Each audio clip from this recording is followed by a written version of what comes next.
Good evening, everyone. I'd like to call the meeting to order and welcome you to the regular meeting of the Milwaukie Planning Commission.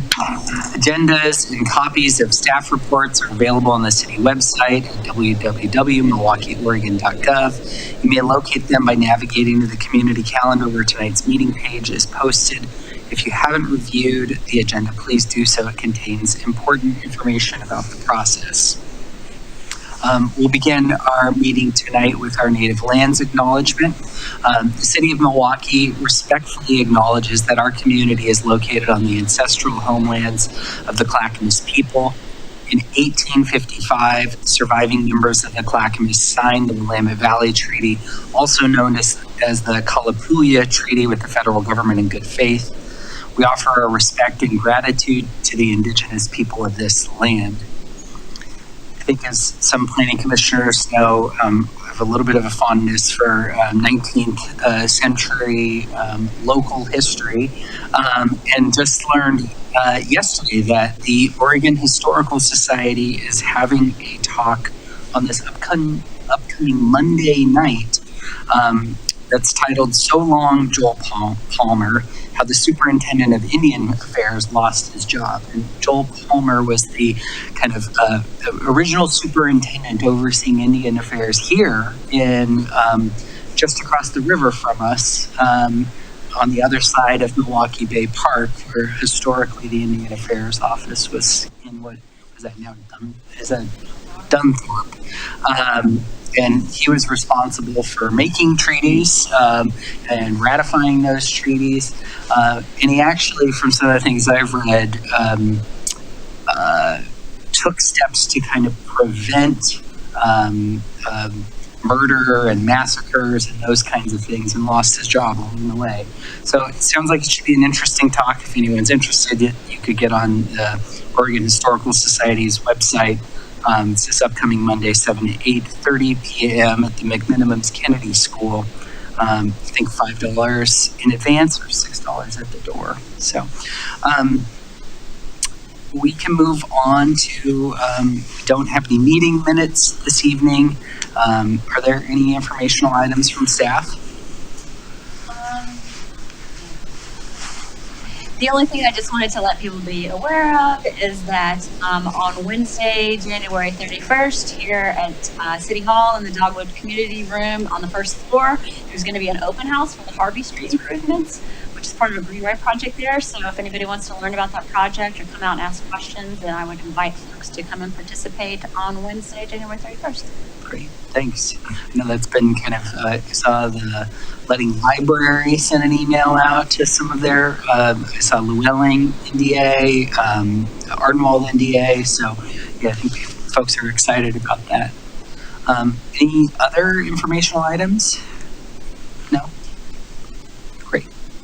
Audience participation. So this is an opportunity to comment on items not on tonight's agenda. Do we have any members in the audience that wish to comment on the agenda?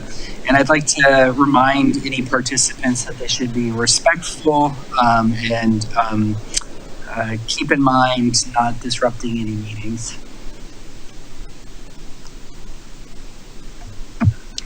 No one online is indicating that they'd like to speak. Great.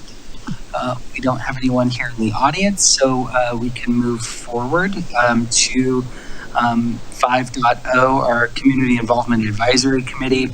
At this point of the agenda, the Planning Commission will act as the Community Involvement Advisory Committee. Does staff have any updates, or do any CIAC members have any items to report? No updates from staff? No updates? Anyone else? No? Great. Well, let's move on to our first hearing item of the evening. This agenda item is a public hearing to consider application number CU-2023-003. The purpose of the application is to request approval of a Type 3 conditional use permit for a vacation rental on the property located at 8821 Southeast 29th. The public hearing is called to order. The applicant has the burden of proving the application is consistent with the city's zoning and subdivision ordinance, the comprehensive plan, and any other applicable municipal code provision, and that the proposal conforms with the city's applicable criteria. I'd like to ask staff to cite the relevant zoning ordinance section or sections where the criteria can be found. Thank you, sir. The applicable criteria can be found in MMC section 19301, moderate density residential, MMC section 19905, conditional use, and MMC section 19006, type 3 review. All testimony and evidence must be directed at the applicable substantive criteria. Failure to address a criterion or raise an issue with sufficient detail to allow the Planning Commission an adequate opportunity to respond to each issue precludes appeal to the City Council based on that issue. Failure to raise constitutional or other issues related to the proposed conditions of approval with sufficient detail to allow a response precludes an action for damages in circuit court. Any party with standing may appeal the decision of the Planning Commission to the City Council. Persons with standing are those who submit comments or testify.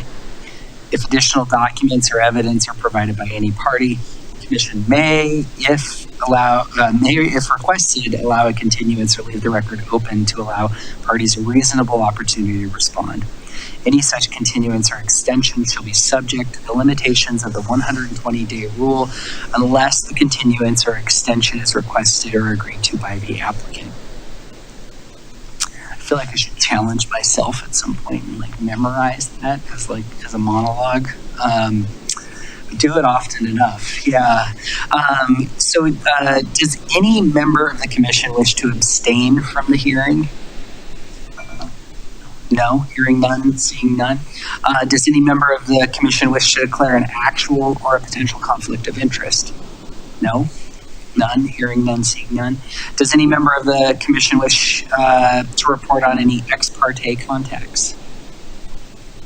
Hearing none. Will any commissioner who has visited the site prior to the hearing please raise their hand? Great. Did any of the commissioners who visited the site speak to anyone at the site or noted anything different from what is indicated in the staff report for the application? No. Does any member of the audience wish to challenge the participation of any member of the Planning Commission? No. Does any member of the audience wish to challenge the jurisdiction of the Planning Commission to hear this matter? No. We should come up with a cue card. What happens when someone says yes to that one? Justin, I would love to know more. You don't want to know. Well, great. Let's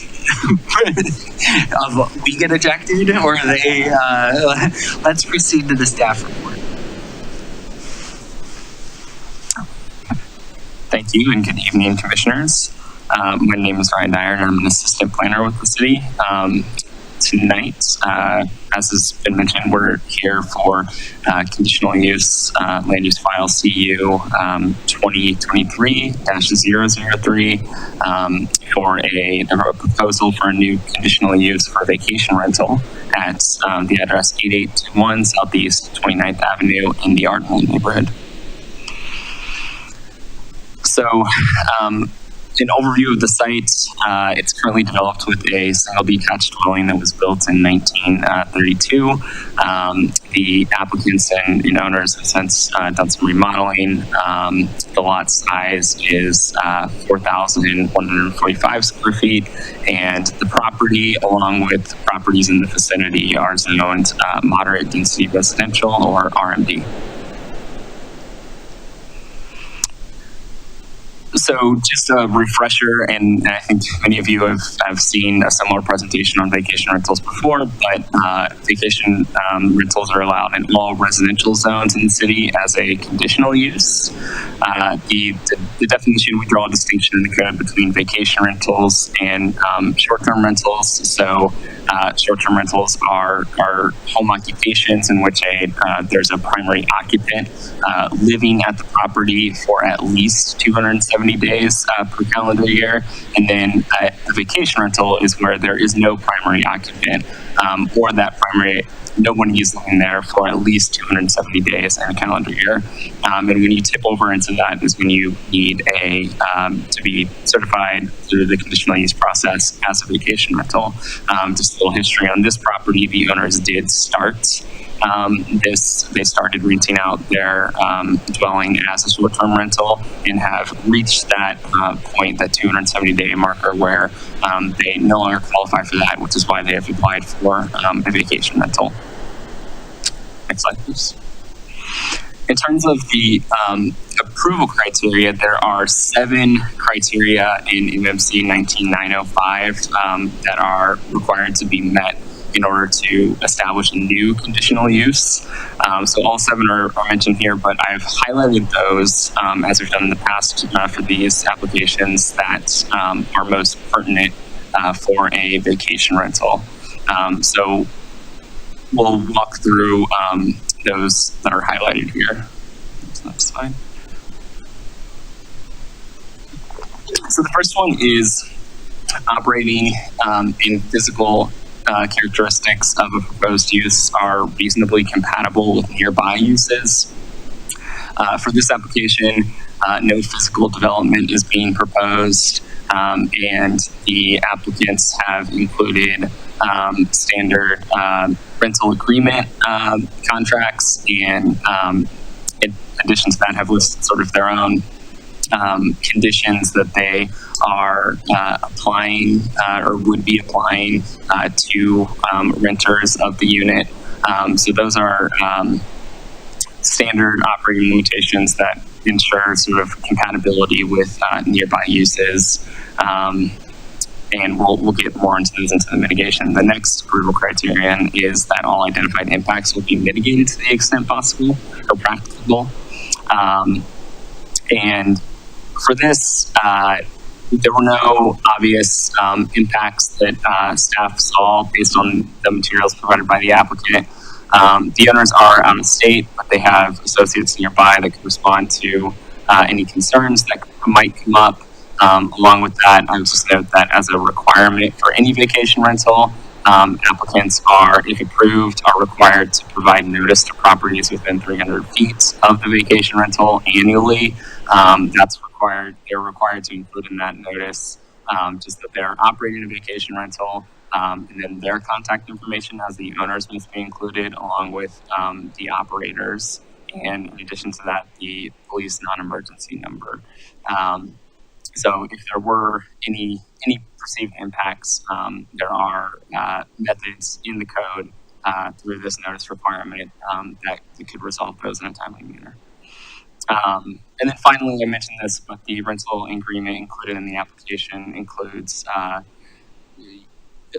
basically measures that would ensure compatibility with nearby uses and would ensure that the applicants were responsive to any concerns that might arise through the operation, such as quiet hours. You must be at least 25 years old to rent the unit. The total number of guests is limited to 6 occupants. The rental agreement disallows smoking. Applicants are also filtering. I don't operate a short-term rental or vacation rental, but it seems that you can filter and you can disallow guests that have received negative reviews in the past. So they're doing that. And they're also targeting guests that are interested in a slightly longer short-term rental. So people who are looking to rent for like a week or 2 weeks, something around that. Next slide, please. So 2 additional, pertinent criteria. The proposed use will not have unmitigated nuisance impacts greater than those that are usually generated by uses allowed outright in the zone. So in the RMD zone, that's primarily residential uses. Again, there's provisions in the rental contract that limits the total number of guests to 6. The use of the property will, while a vacation rental is more commercial in nature than somebody who is renting the property on a 30-day lease or owner occupied units. Staff believe that the ways in which the vacation rental would be used would be very similar in nature to the ways that a long-term renter or a owner occupied unit would be used, insofar as they'll be using it for sleeping, eating, other typical residential activities. So we don't foresee there being any greater impacts by this use necessarily. And then finally, looking at the final criterion, the proposed use is consistent with applicable comprehensive plan policies. The Milwaukie Comprehensive Plan calls for the city to regulate vacation rentals to monitor for impacts on long-term housing needs and affordability. This is a concern, as you might have seen. We received public comment late last night that was forwarded to you all about housing affordability and the impacts of vacation rentals on the housing stock in Milwaukie. And I would just note that in this data comes from the housing capacity analysis that the process the city just recently went through to look at the housing supply in the city.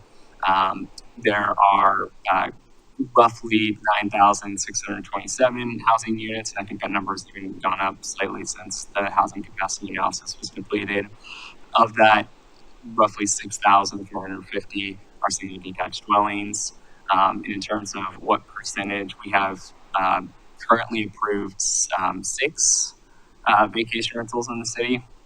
This would be the 7th.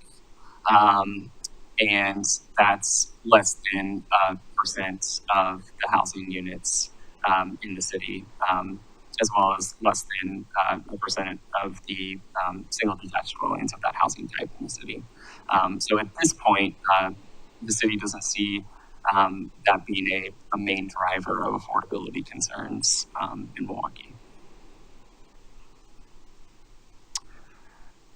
For recommended conditions of approval, I sort of discussed this just a moment ago, but along with the annual filing, which includes that annual notice to all property owners within and occupants within 300 feet of the vacation rental. That includes that contact information. In addition to that, the prior to occupancy, the building official, basically the applicant would have to get a building permit from the building official certifying that the unit is safe for this use. The idea being that people who are doing short-term rental are less familiar with the property, and we just want to make sure that it's safe for occupancy. And then, and lastly, the applicant is required to, if approved, record the conditional use permit with Clackamas County. We did receive one, I would characterize as a neutral, and this was included in the staff report as well as an attachment, a neutral comment or point of inquiry about the application. Basically, to summarize it, it was there was a question about whether the city required owners and operators of vacation rentals to have a property management person that was nearby within, who could respond to concerns within 30 minutes of that concern being raised. And then we also received the public comment that I just mentioned about that was more opposed, not on necessarily the specific merits of this application, but on policy grounds, is how I would summarize that comment. And yes, staff's recommendation is to approve the requested conditional use and adopt the recommended findings and conditions of approval. Yeah. You have, of course, 4 options as always. Yes. That's right. So we have 4 options, and the 120-day deadline is April still a little 6th. bit further out. Yes. Wondering if there's any clarifying questions from the Planning Commission for staff.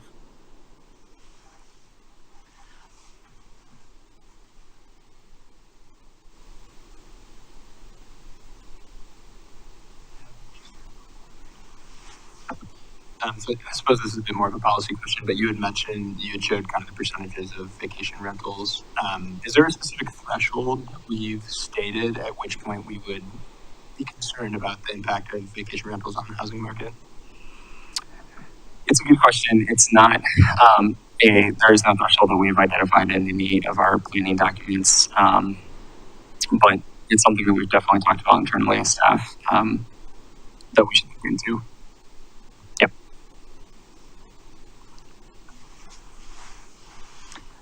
Vice Chair Freeman, any clarifying? Oh, you do have your hand up. Great. Oh, you're on mute. Or we can't. Josh, can you hear us? Well, we can't hear you. No, we can't. But I can read your lips. How about now? Oh, and Can you hear me now? yes, I can hear you. I couldn't read your lips though. Okay. So I just kind of also had a follow-up question about the housing for like you showed the slide for the vacation housing is only like 0.06.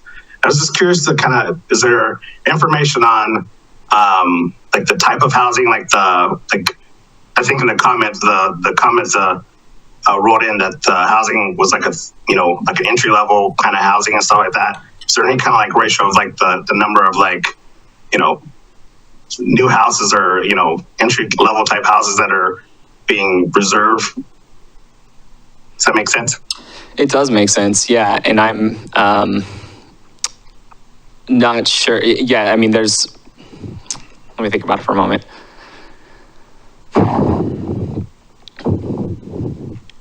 We don't have that data, and I think it might be challenging we could look at assessment data and better understand what this particular property or any proposed vacation rental was most recently assessed at by the county. But we would have to go through a process to, we could do, I suppose, identify what entry level affordable at a certain income looks like.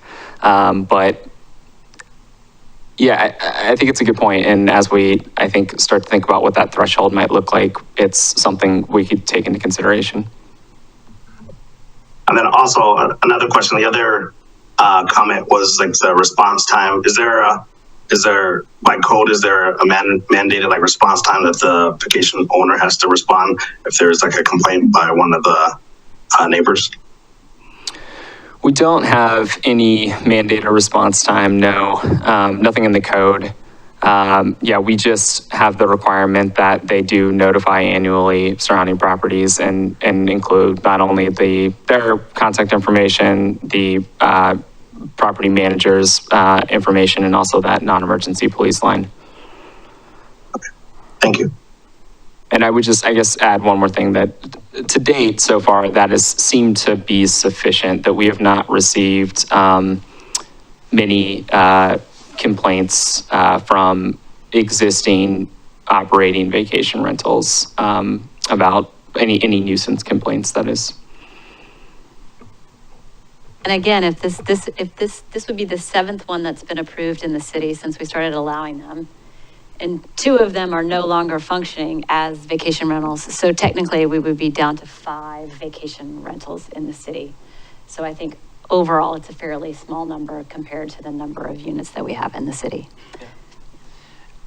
Yeah, and maybe it's worth outside of this hearing, another conversation, how it does feel a little odd that we are like permitting in perpetuity these properties as vacation rentals, and that doesn't expire at real estate transfer or anything like that.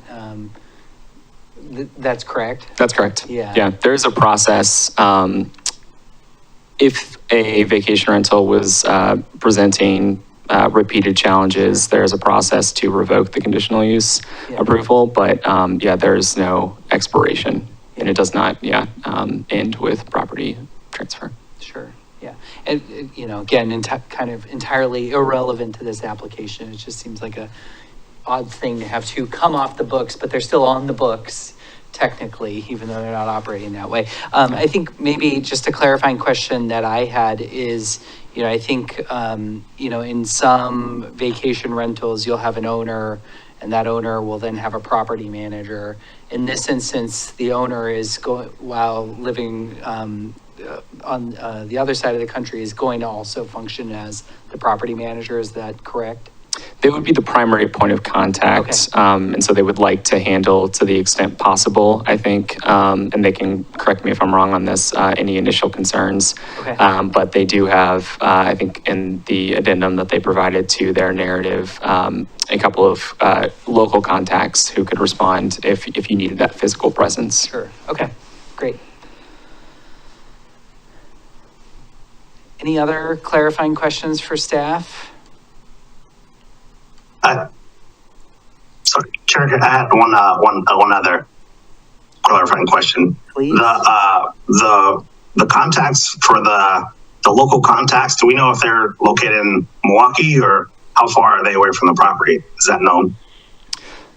Again, I'll ask the applicant to correct me if I'm wrong on this, but my understanding is that one of them is located in Portland. I do believe that the other one might be located in McMinnville, so it would be a little bit farther away. Still in the state, but. Great. Thank you. And yeah, maybe we can have the applicant talk about some of that in a few. They're probably best positioned on that. If we don't have any other clarifying questions, perhaps we can, I think it was part of your presentation, just to confirm the correspondence on this matter. That was, I believe, where is it? I think we had a Miss Streeter and a Mr. Barrett and a Ms. Burnett as the summary and nothing else. That's correct. Great, thank you. And that was summarized. Yeah, and so now I think we'd like to invite the applicant or their representative to provide any comment on their application.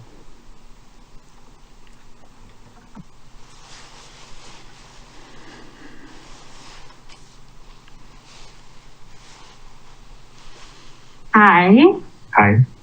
Hi there. Our name is Nick and Bay. We are the owners and the applicants. Thank you so much, Ryan, for eloquently stating all of that. That was a wonderful presentation. We clearly need some Zoom tips from you for the future. Based on what you've said and what we've outlined in our application, we believe we've met the conditional use approval criteria. We know you guys perhaps had a few questions about our managing the property from out of state, so we are happy to clarify that. We have been managing the short-term and long-term rentals for the last 2 months. We love the hosting part of things and the communication and the direct contact with our guests. So as of now, there have proven to be no issues that have required immediate on-site assistance from anyone. If that is required in the future, we have an extensive list of everyone from locksmiths to contractors to plumbers that we would utilize for any issues that should arise. We also have we have 2 different people who we would reach out to who are assisting us with property management. One is located between Portland and Kaiser, and the other, as you mentioned, is in Milwaukie or in McMinnville. But they're available to assist with anything as needed.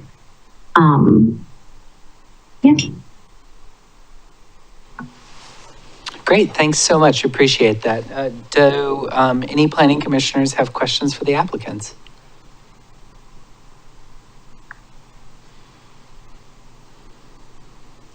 I like to let the awkward silence roll for a few, coax people out.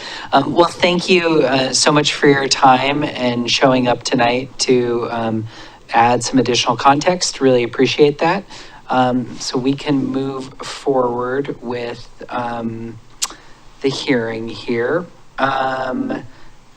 So we now open it up for any public testimony on this application. Do we have anyone attending online or calling in who might like to testify? And as a reminder, if you're calling in, you can press, I believe it's *9 to raise your hand digitally. There is one person in the attendees, Lisa M., but they have not indicated that they would like to speak. Maybe we give them a Yeah, maybe couple we'll of give seconds to Lisa, see. we can have another awkward silence. But, and we don't have, Jeopardy. We should, some Jeopardy music. And we don't have anyone attending other than staff in the audience. So, and Lisa is gone. Great. We will ask staff if, nope, that's also, I'm fast forwarding in my talking points. The testimony portion of the hearing on the request of a conditional use for a vacation rental, which is file number CU-2023-003 is now closed. Is the commission ready for discussion? Yeah. Vice Chair Freeman, can I ask you to maybe kick it off for us? Sure. Thanks, Chair Sherman. I think, looking over the requirements, I don't think I really had any concerns that they weren't eligible for the conditional use. I think the only thing, maybe just kind of the things that brought up by the neighbors with like housing, use and like making sure we have enough affordable housing for, those who are trying to enter into the housing market. I know that there's only 5 or 6 of these vacation homes, but I think, during these times, that's something that we need to really keep an eye on, that we're having enough housing for people to buy, especially for the first homes, because, prices are only going up. So I just want to make sure that we kind of keep that in the forefront, that we're, making a proactive effort for preserving homes for the residents who live here. Thank you. Thanks, Vice Chair Freeman. Anyone else in terms of discussion? No, that's fine. It does seem, I think, fairly straightforward. I also agree, Vice Chair Freeman, with what you were saying in terms of wanting to think about housing affordability. As I was, thinking about this property in particular, which is not far from my house. It's on my dog route and my running route and my kid bicycling route.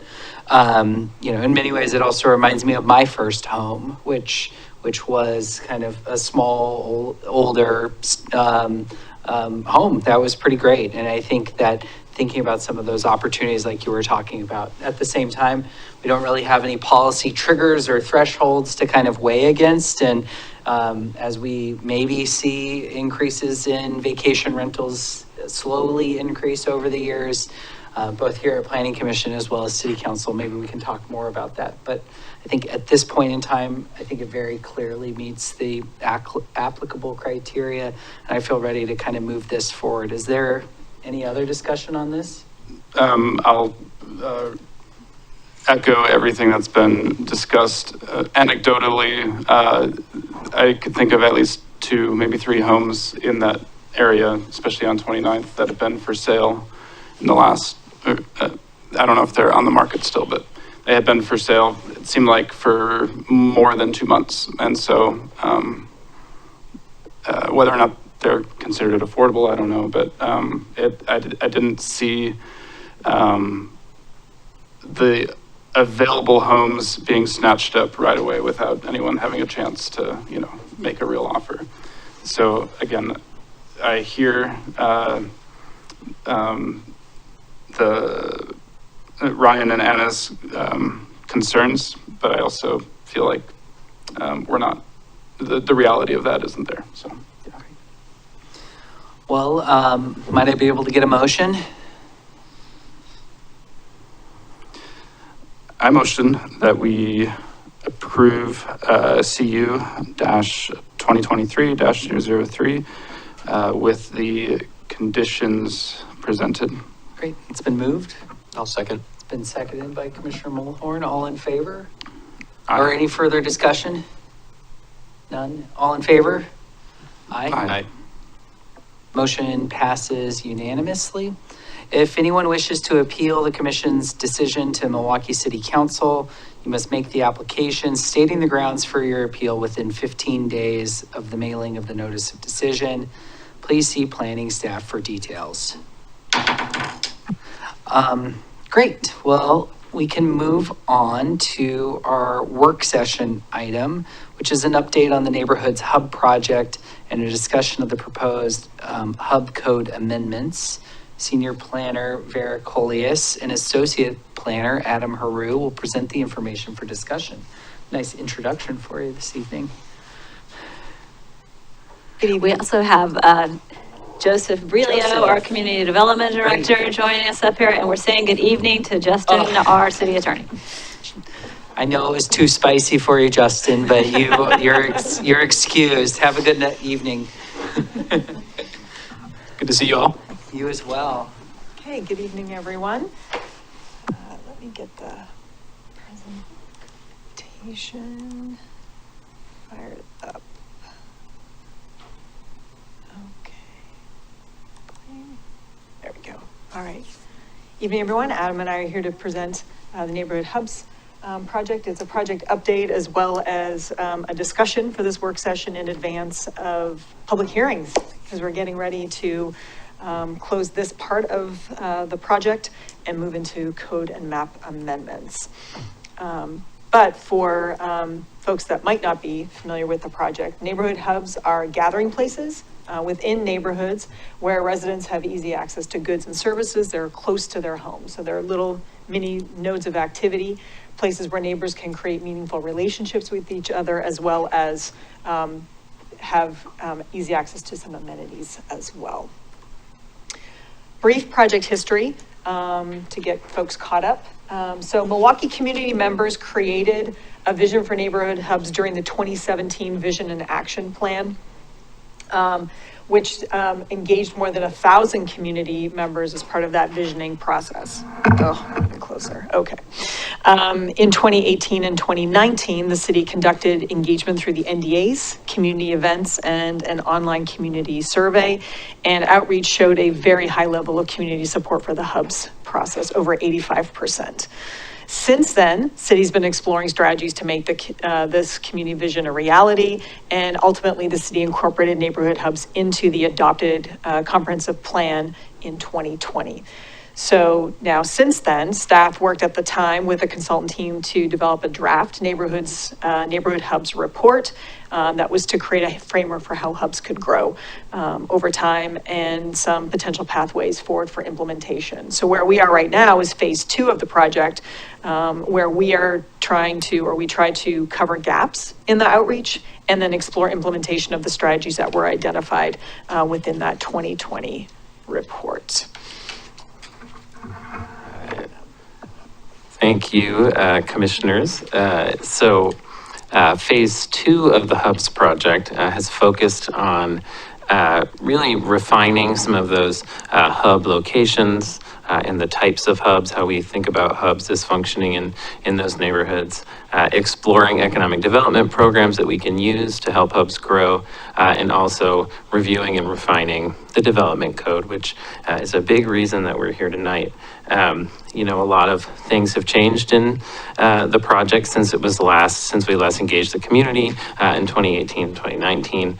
So a lot of, the COVID pandemic has changed how people are working from home more, spending more time in their neighborhoods, and making maybe hubs a little bit more relevant than prior. I think we have a lot of interesting tools that we can look at to spur that development in these hubs that maybe we didn't have back when we were last engaging the community. And we've also been able to identify a lot of obstacles in the development code through our engagement. So I'll switch to the next slide. So we really focused in on business owners, property owners and community organizations, because we know that those folks are really going to help determine whether things are going to happen in the hubs.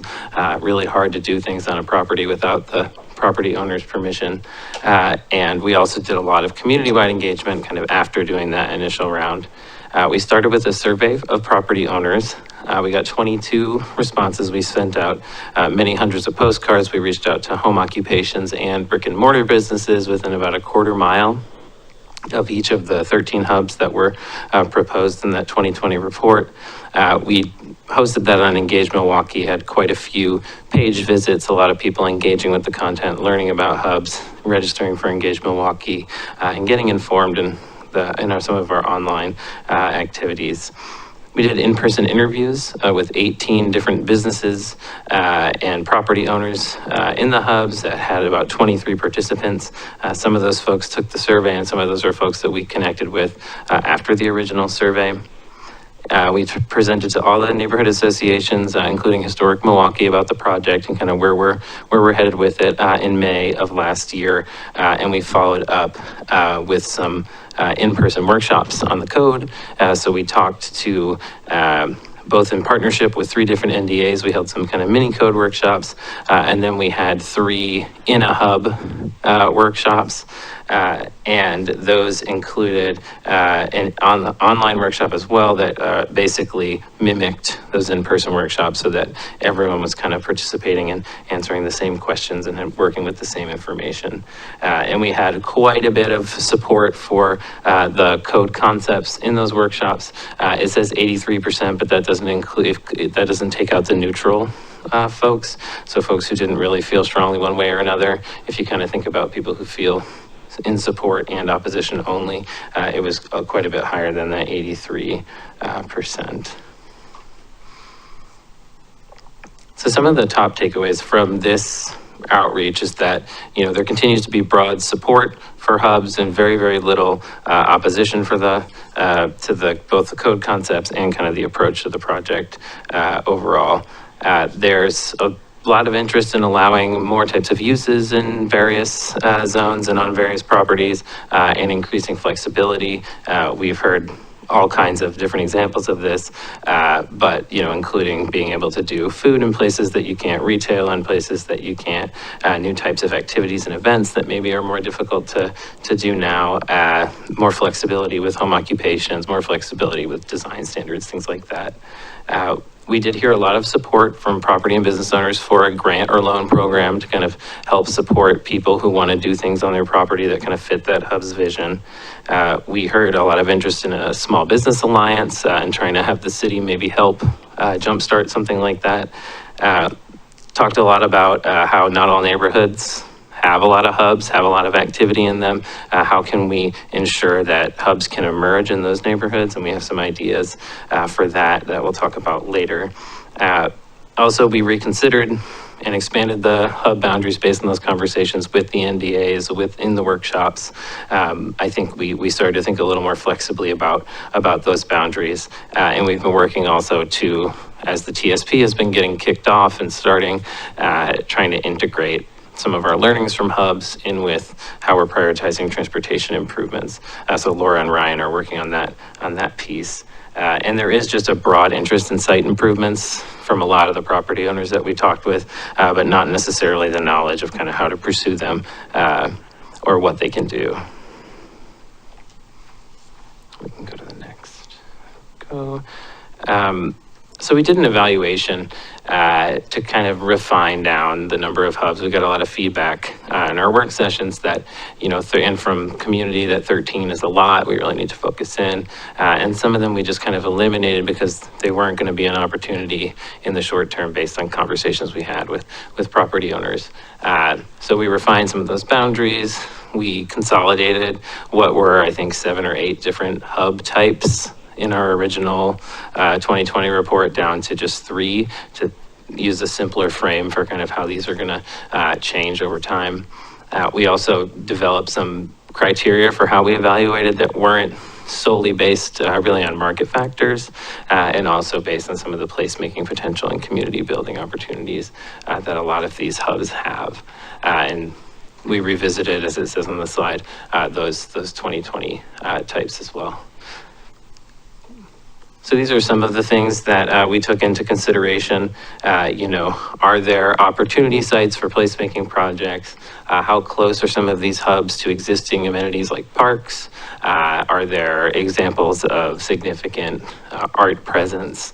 Are there connections for people who are walking, for people who are biking to access these hubs? And then from community building perspective, how much neighborhood interest is there in that being a hub? How much property owner and business owner interest in those hubs exists for kind of doing the types of activities that people want to see? Where can we do pop-up events? What types of assets exist for community meetings and those sorts of things? And, is this place already functioning as a hub now, or is it kind of, something that could become a hub in the future? So this is the fun slide that kind of tries to tell us all approximately which hubs are kind of going to be our short-term priorities and which hubs are going to be impacted by the code changes that we're talking about tonight. So I'm going to kind of go starting at the Island Station there at the bottom left of the screen. That is the Trolley Trail Hub. And I'm going to really just kind of top level discuss what some of the things that we're proposing are and have Vera give you the detailed in the code, kind of exactly what we're proposing. But generally speaking, that is currently a limited commercial zone. We're proposing as a part of this project to rezone the limited commercial zone to neighborhood mixed use.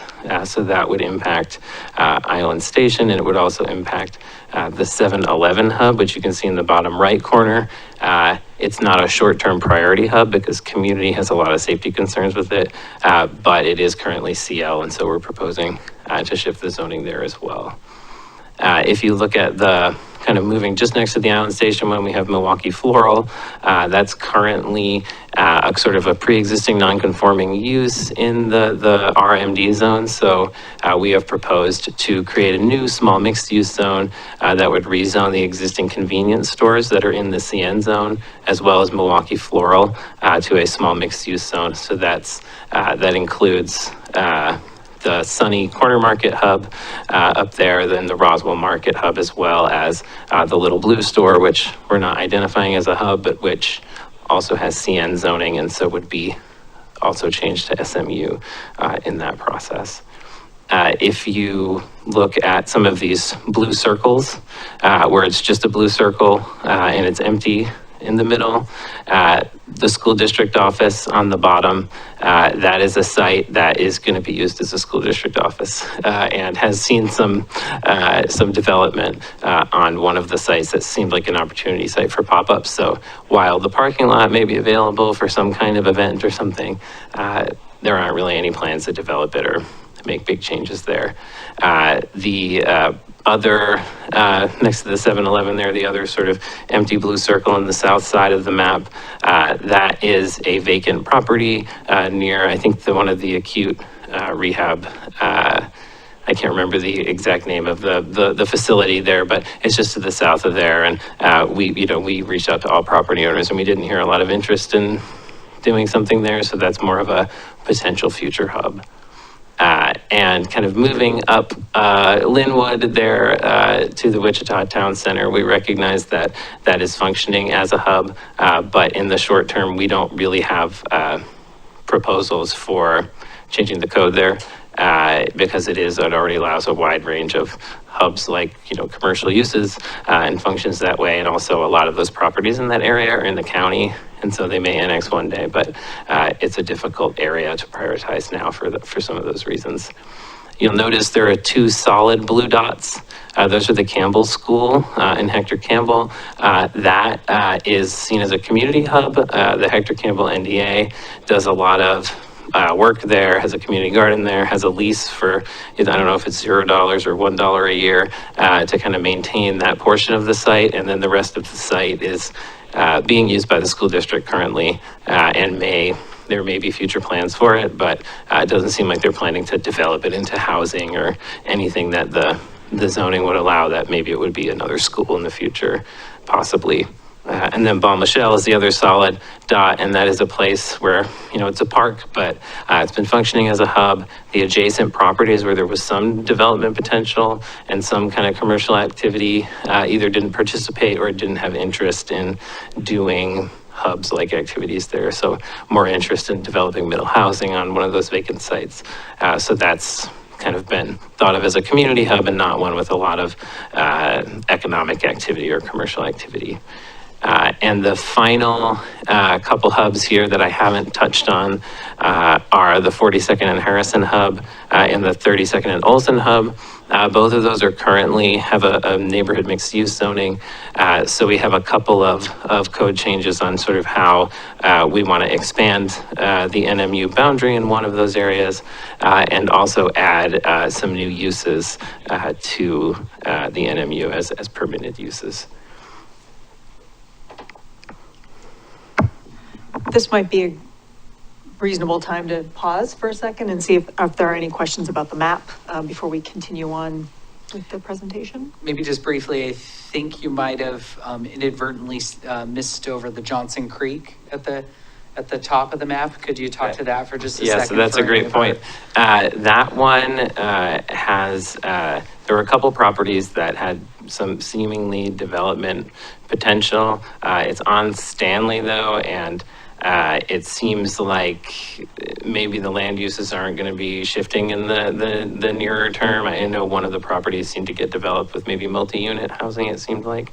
Not like a big apartment complex, but had some housing develop on it pretty recently. And several of those properties are also in the county. So short term, Yeah. not quite as much potential. Okay. Yeah, thanks Great. for catching that. Thanks, Adam.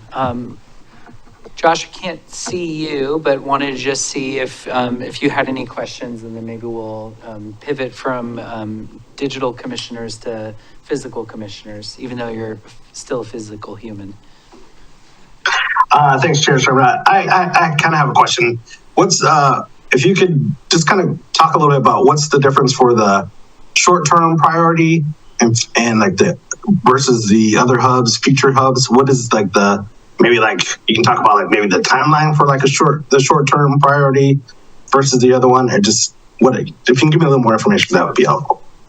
Yeah, I mean, I think the short-term priority hubs are the ones that, generally speaking, we are proposing code amendments for. There are two community type of hubs where we're not proposing code changes, but which are also considered short-term priorities. So it's all the ones with the orange outline and kind of the solid blue circle inside. And so the code amendment process timeline, we are proposing code amendments that will impact all of those with the orange on the outside, basically in March, right? I think it's the 12th, we're sort of tentatively scheduled to come back with those code amendments. And Vera will dig more into kind of what the actual details of those are. But those are the ones that we feel like, based on talking to property owners, based on the built environment, based on the economic sort of market conditions, that we think could see some growth and change, and there's interested people in kind of doing some things there. So that's kind of those many different criteria that we had were kind of how we arrived at which ones were short-term priorities. I think that helps. I think I'll have some future questions when I get into it. I will just briefly say that in my discussions with neighbors and NDA, there's definitely a craving for more information and not just top level. Some details are definitely sought. Great. Thanks, Vice Chair Freeman. And you are more than welcome to ask more questions as we move forward. Wanted to just pivot to maybe in the room if there's questions from other commissioners. Nothing. Commissioner Carpenter, Commissioner Mulhorn? No? Great. And yeah. If I could just add, I want to just make a clarification on regarding the short-term priorities and things that aren't short-term priorities. I think that the idea is that we have changes that we are making through our code, and that we're hoping that there will be some economic development programs in place that might help people do those things on their properties. But short-term the city does not have a lot of control of actually what happens on those properties. So it's really up to the property owners to take advantage of either the changes in the code or using some of the economic development tools that might be available. So we're not really sure what short-term means. It means that we are looking at it right now and saying, we're going to try to give you all some tools for changes in the future, but how long those changes might happen is very unclear. Yeah, I mean, I appreciate that, Laura. I think it's an important thing. In many of these instances, the city is an enabler of economic activity, and it's individual property owners that are the actors and the decision makers. And so it's kind of a question of what is it that we will enable or not enable. That is kind of the key thing, and that's what could unlock activation or additional development, whether in the next 1 year or 5 years or 10 years. Some of that's also very subject to macroeconomic factors like interest rates and those kinds of things. So it's really important kind of clarification. Trying to think if I had any kind of questions. I guess I would just be curious, Laura and really team, you've all done a great job, I think, at some of the community engagement work on this, kind of all over the city, spread across staff, online, in person. It was a really good effort. I really appreciate and think you've done a great job. Be curious to just maybe hear a little bit more of how maybe some of those conversations with property owners have gone, maybe at a high level, without naming names in anybody's particular interest, but, it sounds like there is some interest from market actors. And so I don't know if you could kind of characterize some of that for us. If now is even an appropriate time, if there's a better time in the presentation, we could also get into that. If I can put a pin in that, yeah, please, because when we get into the specifics of the code amendments, and I'm hoping that Vice Chair Freeman, that now that we have code language, that you intimated that some neighbors wanted more specificity, we have draft code in your package. That's, the notices will go out and all of this will be available for folks. So we have details of the actual code language that we're proposing. But some of that did come from conversations with property owners and what they wanted to do on their property. For other property owners, it's construction costs and, utility costs and all of that are sort of slowing down some of the things that they're doing. And frankly, and some property owners are really happy with kind of how things are right now and don't have any immediate plans, but being able to provide some more flexibility or using some of the active tools that we'll talk about might help some of that stuff as well. But well, why don't we move forward then? It's great. And Vice Chair Freeman, we're in presentation mode, so we can't see you. And I just say, if you have any questions on the fly, feel free to maybe just chime in, and we could take them then or hold them. But just to know that we can't see you at the moment, or at least I can't see you at the moment. Vera might be able to. Yeah. Thank you. That's helpful. The next few slides are just, we wanted to show the commission how we were asking questions that led us to what the code amendments were. So this is still sort of a slightly high level, but this is what translated into the actual code language. So what you'll see in front of you here are the boards that we used, both in person. We had actual printed big boards when we were at the workshops, but then these were also the questions and the images that we used when on the online survey as well. And we filled out with the numbers, sort of kind of the cumulative from all of the different workshops and the online survey, where support or opposition or neutrality landed on some of these things. So rather than sort of showing people code, we just kind of wanted to ask questions. For example, allowing more types of uses in the CN zone. And again, the CN zone is the neighborhood commercial zone. All of the uses are allowed by conditional use. So there are no outright permitted uses in the CN zone. This is the zone that is the Roswell Market, the Sunny Corner Market, and the Little Blue Store. This is sort of the concept that we were looking at when we were talking about the Milwaukie Floral site. Again, that's a residentially zoned property. So we were trying to figure out what's the right kind of combination of zones, or what sort of uses do we want to see on a site like Milwaukie Floral as well? And so some of the questions that we were asking were about mixed use, allowing residential uses above commercial, allowing restaurants or other sort of evening activity kinds of uses, allowing buildings or food carts or outdoor seating to come up to the sidewalk, trying to think about sort of that built form as well. And overall, we got a lot of support for all of those concepts. There was a little bit of opposition in sort of thinking about evening activities and cocktail lounges and that sort of thing. So not overwhelming opposition, but folks had some concern about drinking establishments. I was going to say, I hope nobody's concerned with decibel, so. That's in the downtown, I know, thankfully, so yes, yeah. but agreed. And maybe just for myself, as well as maybe anyone tuning in now or at a later time, the fine point that you made there of these uses, allowing residential use above businesses, other evening activity, food carts, you were saying those are already allowed through a conditional use process. And is that a type 2 or a type 3 process? That's a type 3 process, So- and that would be, they would be Great. coming here to the Yeah. planning commission. So part of this So was. Roswell Market wanted to put a food cart out there, they'd have to currently come to planning commission and get that approved. Yeah, so part of. It's quite a Right. hurdle, Yeah. yeah. Yeah, so part of this conversation was the kinds of uses, but also the introduction of the idea of things being allowed by right. If we want to encourage hub activity, adding a hurdle like a public hearing, a type 3 application process, a $2,000 fee, Expensive all of fee, that stuff, it kind of flies in the face of kind of what we're hoping to see. So, yeah. Yeah, and just to add about the convenience stores, I mean, they are kind of islands a lot of the time in the RMD. There's not a lot of other commercial activity happening, so expanding what you can do there is really the making more with less. Great, thanks. Another concept that we talked about was the NMU zone, the neighborhood mixed use zone. So this zone already applies to a larger area around the Safeway area is an existing NMU zone, and then the corridor on 32nd Ave.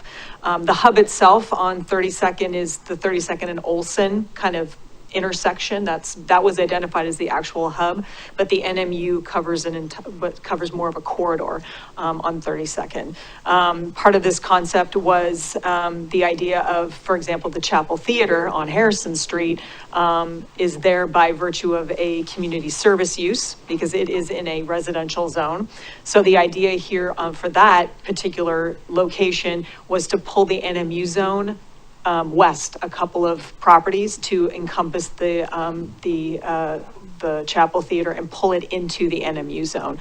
And then also to look at what kinds of entertainment uses are permitted in the NMU zone and to expand that, to allow things like theaters and, private clubs and that sort of thing to be able to be allowed in that NMU zone to make sure that we're supportive of something like a community theater space in the NMU zone. And also the idea of, again, back to bars and cocktail lounges are currently a conditional use in the neighborhood mixed use zone. So we introduced the idea of what if they were allowed by right? And we relied on OLCC regulations or our own nuisance regulations that the city has to kind of think about how that might work within a neighborhood type of location. So those were some of the questions that we asked there. So the 32nd Ave and Olson hub would obviously remain NMU. The idea for that hub is to expand a couple of the uses to allow some of these theaters or playhouses, but more specifically, maybe by taking the conditional use piece for drinking establishments out of it and making it allowed by right might open up some opportunities there as well.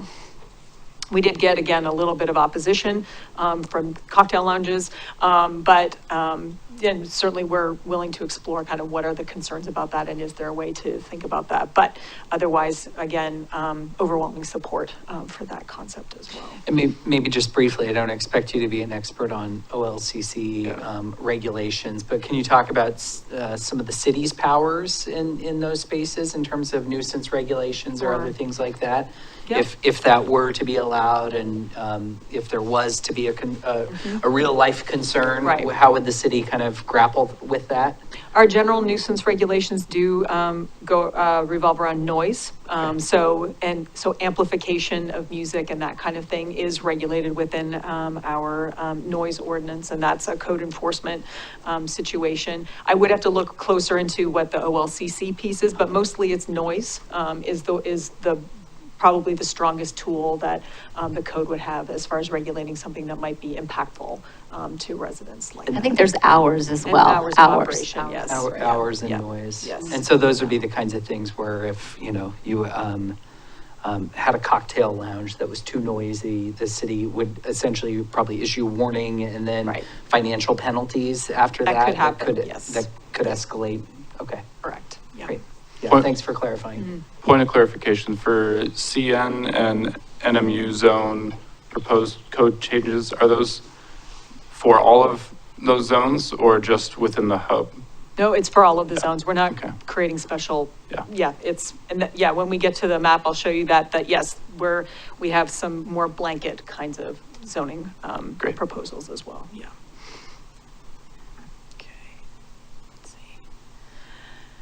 In the CL zone, so this is, we have a lot of commercial zones, so part of the goal of this project was also try to get rid of some of those. So the CL zone, or the limited commercial zone, allows many uses already, but there are some limitations, including not allowing mixed-use development, for example.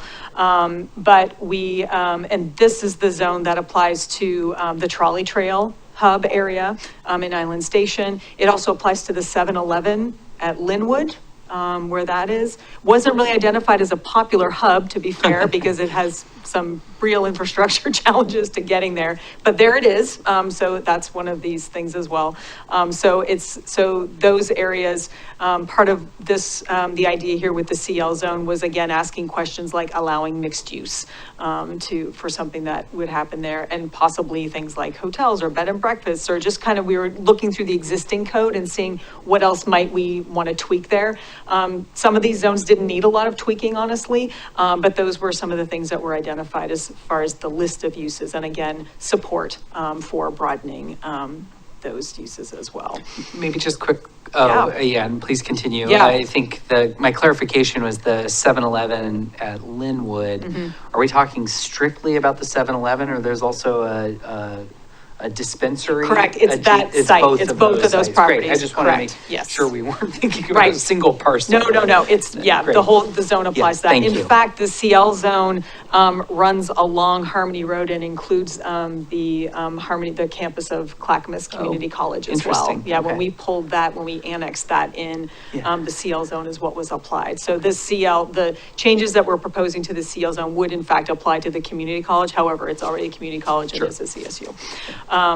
But some of the other uses that we were looking at was food processing, like catering, breweries, wineries. Those are, those kinds of uses are also permitted in our, in the downtown zone. So it was one of those kinds of, this could be interesting here. Indoor recreation, again, like a theater or a playhouse, and allowing things like bicycle repair or sort of non-automotive repair. Again, trying to look at what some of the other zones allow and trying to pull some of those types of uses in there as well. And by asking these questions leads us to the code amendments that we talked about as well. Oh, but before I get to that, economic development. We did have questions about supporting economic development tools within the hubs, and overwhelming support for making economic development tools available to property and business owners, and allowing, in fact, we, at least at one of the workshops, the NDA themselves wanted to be able to provide economic development funds, and they're not permitted to do that to private businesses, but there was a lot of support for wanting to really, help get things off the ground. Yeah, I was going to say, while the planning department is in Joseph's portfolio, I feel like Joseph's slide is clearly the most excited one from community members in terms of Basically, pure everyone, votes. yes. Yeah. Everyone was saying yes to the money, I guess is what I would say. I was also saying yes to the money. That's the other part of it. So at the end of all of this, by asking all of these questions, we started to figure, okay, what are we doing with the actual code that we have? So what we wanted to do was, we looked at that limited commercial zone. So again, that's the trolley trail zone, the 7-Eleven dispensary area zone. And by the answers that we got to those questions, the proposal is to eliminate the CL zone altogether and to upzone them to NMU. So those properties would then benefit from the neighborhood mixed use zone that we already have, with some of the tweaks that we are proposing as well. The idea was to create, within the table, and that was in your packet of our mixed use zones, was to create a small mixed use zone that, so again, we still have another mixed use zone, but some of the things are slightly different. It's a little bit kind of more neighborhoody, I guess I would say. And that small mixed use zone is what we would apply to all of those CN zones, or the neighborhood commercial zones. So this is what would apply to all of the kind of the convenience store hubs, but it's also what we would apply to the Milwaukie floral site as well. And then we would eliminate the CN zone altogether. So we would have 3 different sort of tiers of mixed use zones that would accommodate kind of all of the hubs in one way or another, so that they would either be NMU or SMU, or that small mixed use zone. To nerd out a little bit, do these proposed code changes align still with the comp plan designations, more or less? More or less, yes. The comp plan land use designations are a little, because the comp plan land use map actually still calls out the CN zone and the CL zone. So we have a couple of minor tweaks, just because of the zones are actually called out in the comp plan, in the land use map. The land use map would also change slightly because Milwaukie Floral, being a residential zone, would now be rezoned for land use to a commercial use. But they're very minor from the land use and from the land use map and the descriptions, yes. Well, and seemingly because neighborhood hubs were so popular in the That's right. comprehensive plan, that Yes. this would naturally occur. Right. Through this process, that would get updated as well, because it was part of the conversation in the comp plan. But it isn't a shift in policy from the comp plan, it's just aligning the comp plan with what the zones, so that they go together, so there isn't any conflict. Included in the code amendments are some map amendments. So what the map shows here is this is the rezoning of a portion of that Milwaukie floral site.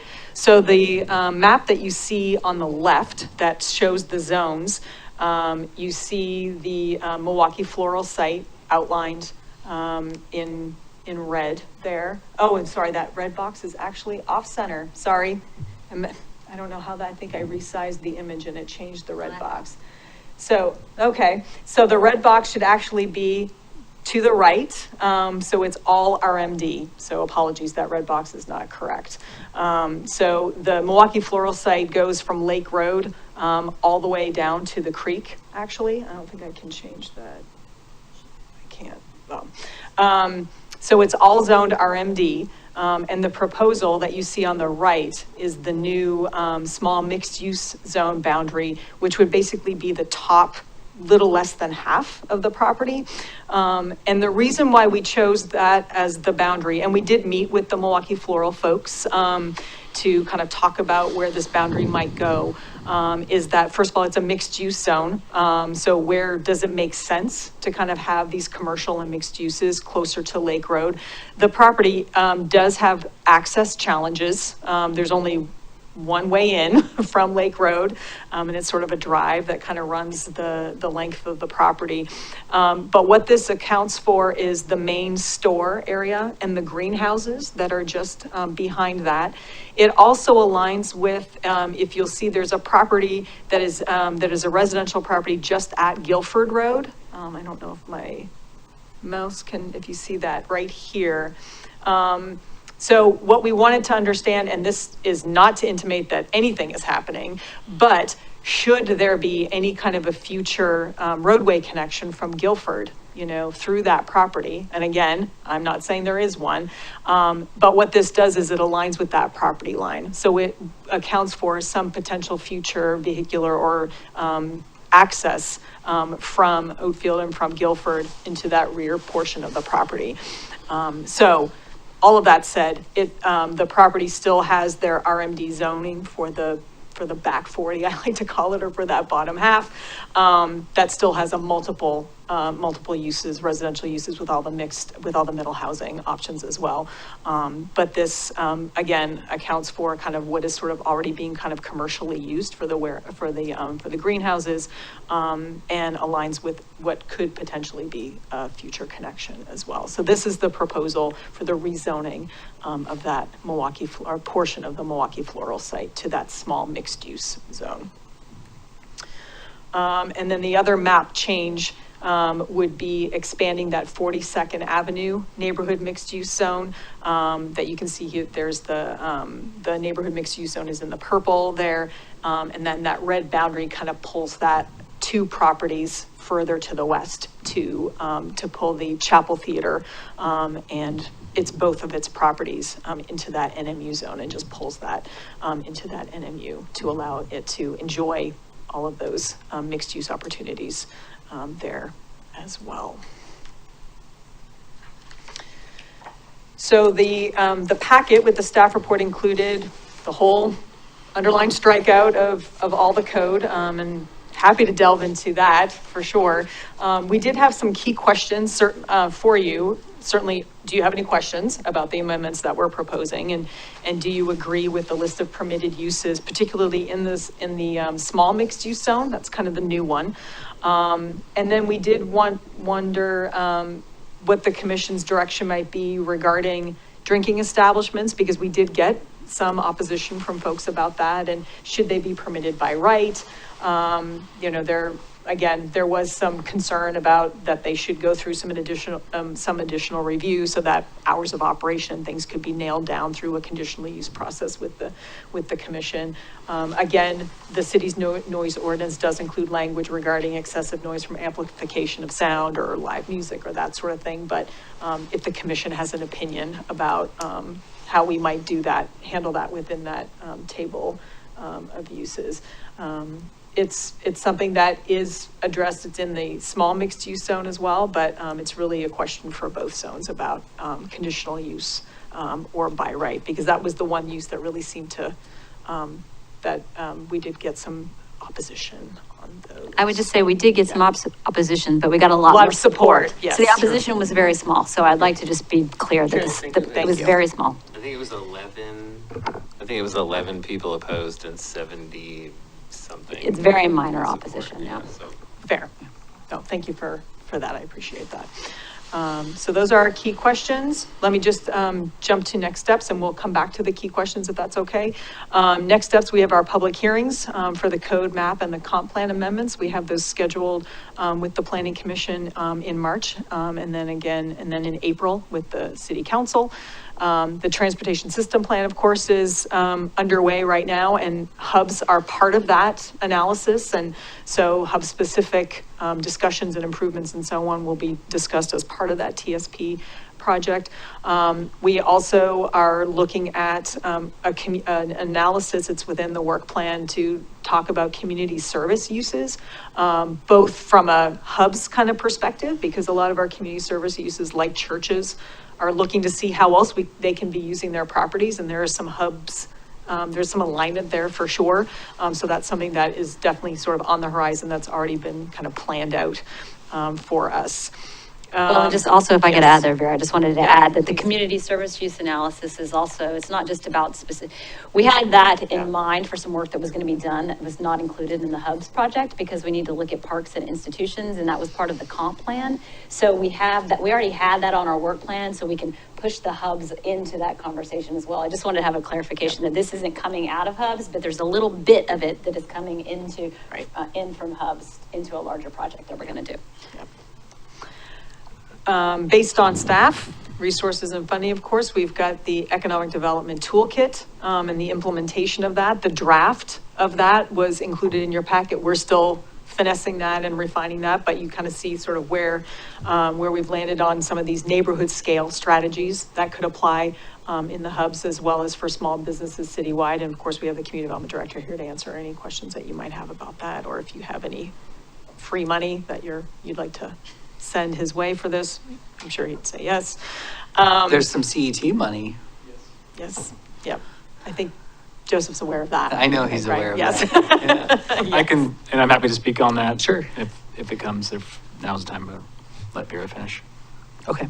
And then just finally, we've already sort of started docking some stuff for a phase 3 that's coming right on the heels of this project, looking at the potential for accessory commercial uses in our neighborhood zones as well. So not just the home occupations that are home offices and that kind of thing, but actual commercial uses that might have a bit of a storefront or a bit more of a presence in the neighborhood. It's a way of pulling some commercial uses at a small scale, but also into the neighborhoods where there might not be an established convenience store or sort of a hub type property like that. It's a way to do that, and also expanding our home occupation opportunities. So really sort of thinking about what we might do on the actual residential properties there.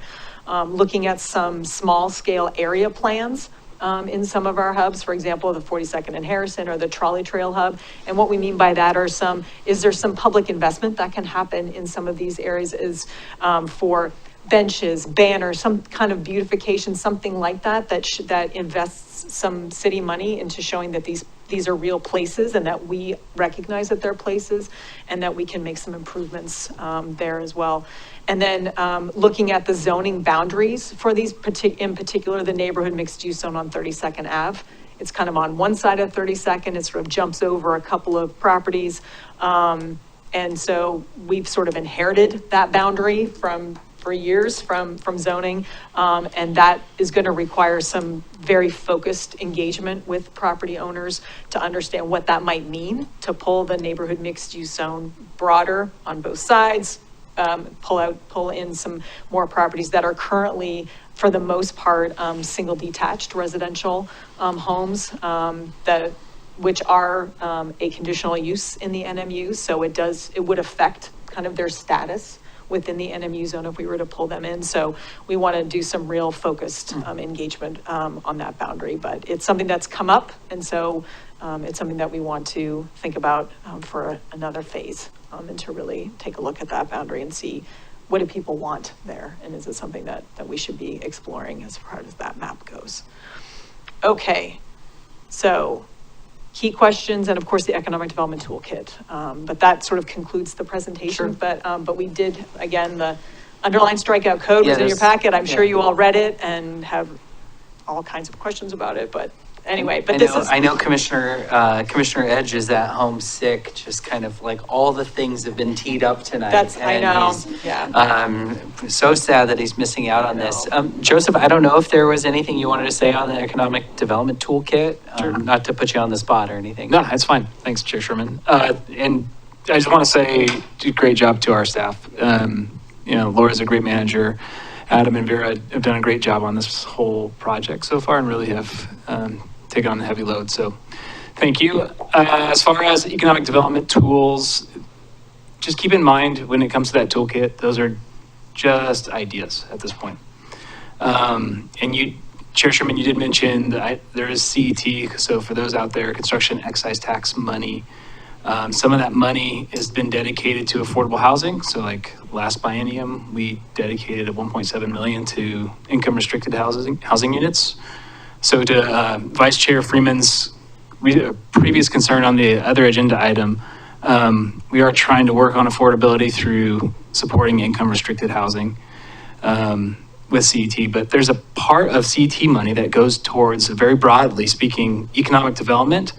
And we're going through a budget cycle right now, so I'm hoping to have several $100,000 worth of CET funds that will go towards economic development for hub specific. And the concept right now, as it's playing out, is the urban renewal area, which would not use these funds because they have their own dedicated funds. We are currently in the process with the advisory committee to create tenant improvement, storefront improvement, and pre-development assistance programs, and hoping to basically take those as the blueprint to spread for the rest of the city. So there's some equity across the city and not just here's all the cool programs that happen in the urban renewal area, but here's, we actually have a plan outside of here called the hubs, and we want to provide similar types of carrots as the urban renewal. So that's kind of the general idea at this point right now.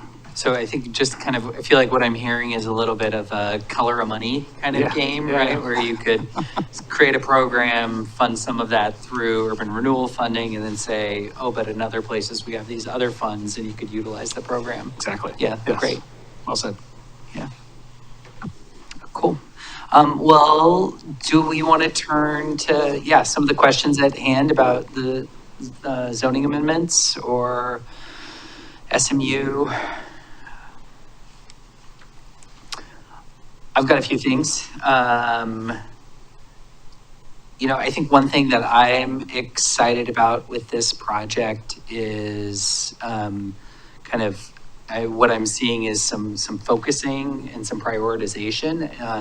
I think appreciate the previous hubs process. I think in some ways it also maybe cast a really broad net and maybe set expectations broader and higher than our ability to realize has kind of been. And so I appreciate kind of the focus, the prioritization that staff's bringing to this.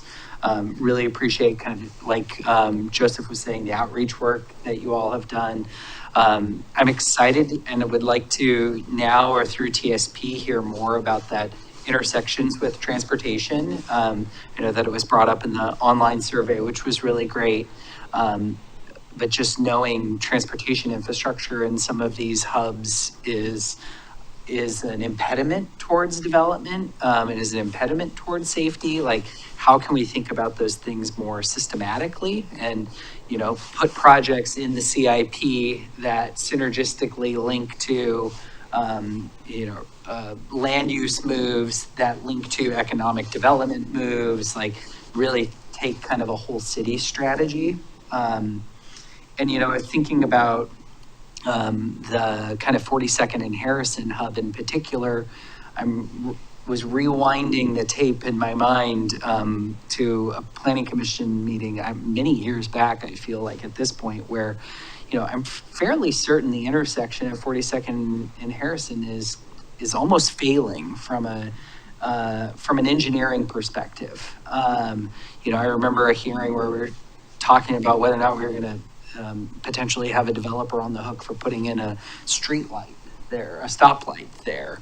So I think that's just like thinking about 42nd and Harrison and the transportation infrastructure. Like, there's some big questions I think to be thinking through. So that was just, I think, one thing, probably broader than this project, but just to kind of consider. I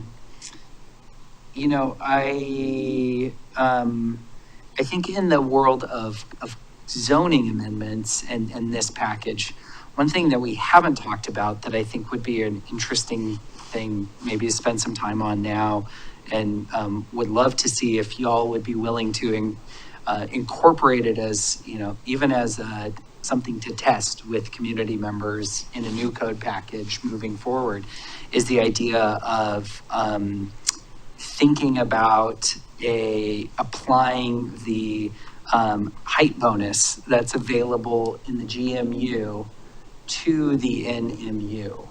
And that, height bonus, which you can find in 1911.7, is discretionary. And it really talks about, unlocking a fourth story to buildings that provide, that are kind of exceptional in some of that have truly exceptional design and other things like that, and provide desired public benefits and or amenities. And, as I was looking through kind of the code package, I spent probably maybe more time than I should have trying to digest the Johnson Economics report from a few years ago and really think about, like, again, what are those levers that we could pull, maybe not pull outright, but maybe pull occasionally to, again, incentivize or enable some of the development that community members, I think, as we've clearly seen through this process, are excited about.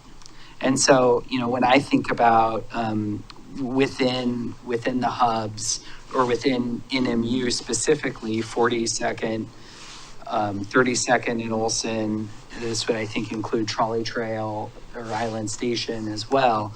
I think creating that opportunity for a developer to kind of reach for the stars and impress us would really have a phenomenal impact on their pro forma.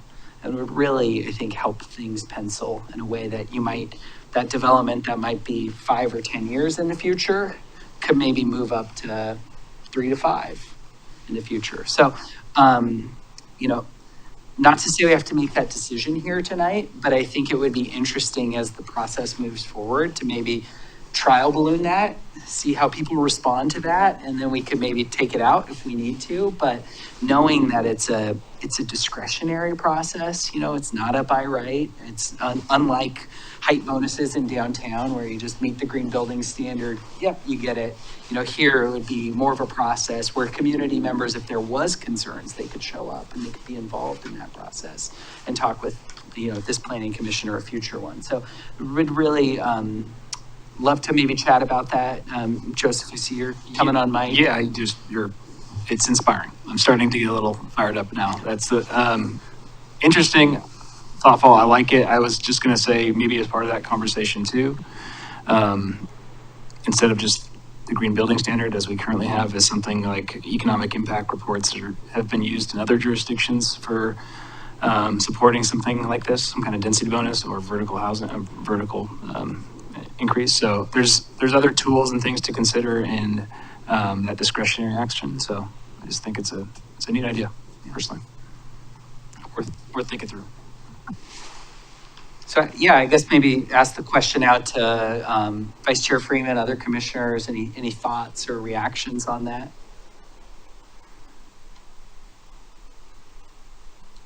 On that particular topic? Sure, yeah, on that one particularly. Yeah, I feel like I'm still at a point where I'm learning a lot of what's going on and probably struggle with imagination for what our options are and what's out there. But from what you explained, I think that makes a ton of sense, and that's something that I would be in support of looking into and learning more about. So appreciate that. Yeah, I say this knowing that I'm in an MU zone next to the 32nd and Olson hub, and I have to make sure I'm not crossing into conflict of interest territory with these comments and conversations. But I think it's not a concern, but it's going into it, understanding when we are looking at rezoning, making sure that the development code doesn't cross itself up and contradict itself and make it harder for developers to actually build out if there's conflicting zoning requirements or standards. That's when you mentioned height bonus, Sure. that's one of those Yeah. nice things. But if it conflicts with single family residential that's adjacent to it, Yep. Is there a conflict with what Yeah. our comp plan says Yeah. around that? Yeah. Is there if there's a required Transition measures. does that completely eliminate anything that's buildable on that lot then? So those are the kind of give and takes that you don't really see until you get in the weeds or you try to pencil it out. Because I've tried to pencil it out and it gets tricky. So so I'm really excited about this whole process. I want to stay as far away from this seat as possible for obvious reasons. So when I need to tap out, I'll tap out. But this is just a discussion time. So that's all. Yeah, one thing that I would say about, looking at our housing capacity analysis and the production strategies, we're not seeing much movement in the NMU as it currently stands. How long has it been a zone? A very long time. And so we haven't really seen the development there. And so that kind of gets to that point of worth looking at. And the high density zones, we already have it in that plan to kind of boost that. And some of the NMUs have that high density there as well. Together, maybe it would be enough. I don't know if we have that sort of perspective from kind of the development community Totally. to know if it would really make a difference. But And if I could share anecdotally as a property owner in the NMU zone, what pencils out is a lot different for a property owner like me versus what pencils out for a mid-size development firm. And then the overall ethos of how do we keep our neighborhood a neighborhood? How do we keep wealth in the community and not necessarily out to some development firm on, in San Francisco or New York? Looking at uses that are permitted and are attainable from someone who is in an NMU zone. That's a tough one. So you look at not just my property, but that string of, in between my property and Olson. The only way, and this is across the city, the only way for those single family residential homes to move would be for major development. But it's possible some of those properties, someone could put on, a set of, tiny homes or a cottage cluster or something like that, or a row of townhomes and develop that themselves. But that's a much different outlook than what, a mixed use building would be, right? And so being flexible with, well, maybe you could do a design of a townhome that looks and feels and is built out like a townhome, a row of 4 homes, but the bottom is flexible to be, office space or live work units, or could be converted to a bakery or something like that. Who knows? But having that flexibility to where it could be developed by a layman, just that's again me speaking as a property owner. So, Commissioner, Chair, if I may. Yeah. Commissioner Carpenter, I just thank you for providing obviously the more full perspective. From what I'm gathering just from this brief discussion and for our purposes is there an interest from the Planning Commission at this point to introduce that as a conversation piece in incentives, essentially, as we continue to go through the Hubs project? Because there are obviously concerns, and yes, not all neighbors will be like, Sure. Yeah, great. Sounds great, more height. But I guess what I'm trying to get is the straw poll of, are we going in that direction or are we not? And so far I hear two kind of one-ish kind of movements. Yeah, I hear exactly. I hear the same. And I guess Vice Chair Freeman, I'd be curious if your thoughts kind of on this topic of, currently a height bonus is allowed in the GMU zone through discretionary review, and it's expressly prohibited in the NMU, although there's been at least one instance of a developer trying to go after that. And I think, Vera and I were in the room in different positions at that time, and I think maybe had that height bonus came through, we have a building there today, possibly. So yeah, Vice Chair Freeman, I wasn't sure if you have any specific thoughts on this, if we can kind of provide any clarity or direction to staff. I don't have any specific leanings either way. I'd be open to have more discussion about it and see how, kind of poll in the community and see what their thoughts are. Okay, thanks, I appreciate that. So yeah, maybe you all can investigate it a little bit more, think about what some concepts or approaches could look like, and we can kind of add that to the conversation. Yeah, I think what we would do, just trying to think of it from a timing perspective, is that we would, if the commission agrees that that's something that they would want to possibly explore as part of phase 3, we wouldn't do it as part of phase 2 because we want to get through what we've got right now, but we do have this list that we're looking at talking about. So if the commission wanted to recommend that get added to the list of things to discuss with city council when we're talking about the next steps for phase 3, we could do that. Sure. Yeah.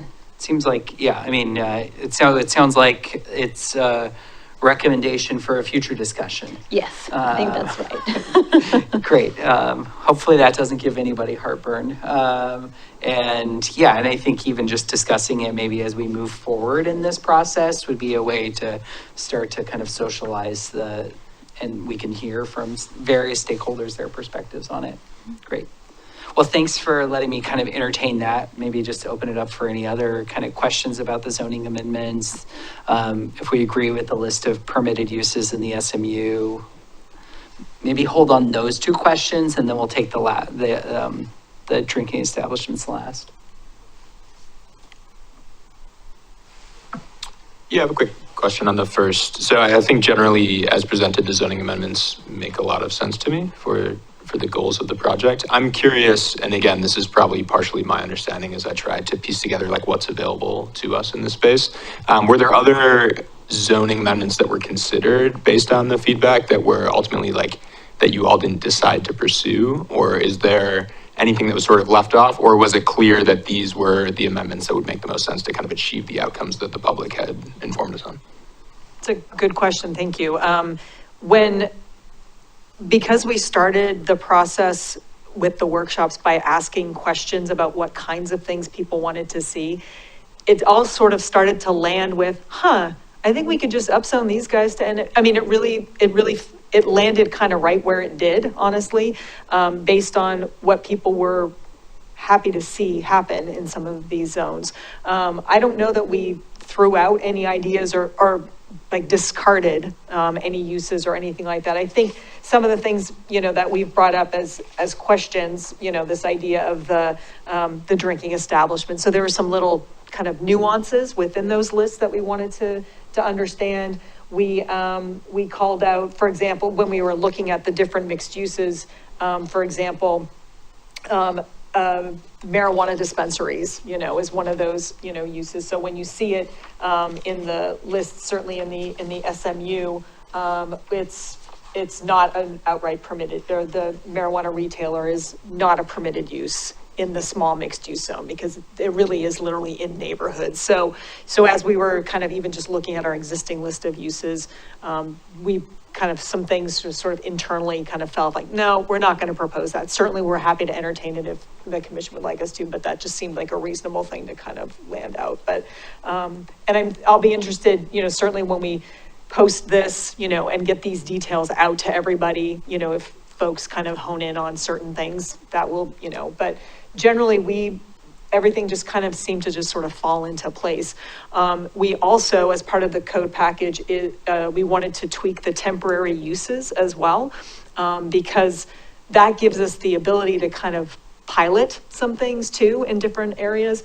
And so we wanted to take another look at those lists of uses. The temporary use section was written very specifically at the time for things like construction trailers or things that might happen at at Milwaukie Bay Park. And now we're seeing like, this has worked. The food truck that's at Milwaukie Floral is a temporary use because that allowed us to, try that and see how it worked. It's working great. So now we know that this is a way for us to kind of baby steps some things. But we wanted to also make that temporary use section of the code fit better with kind of how we'd like to use it. So just even in some of these conversations, it's going to be a nice way to do pop-up events just through that process as well. So very long answer to your very specific question, which was not really, unless. Yeah, I would add, one thing that we were considering at one point was an overlay zone, but we couldn't quite figure out how to make it work.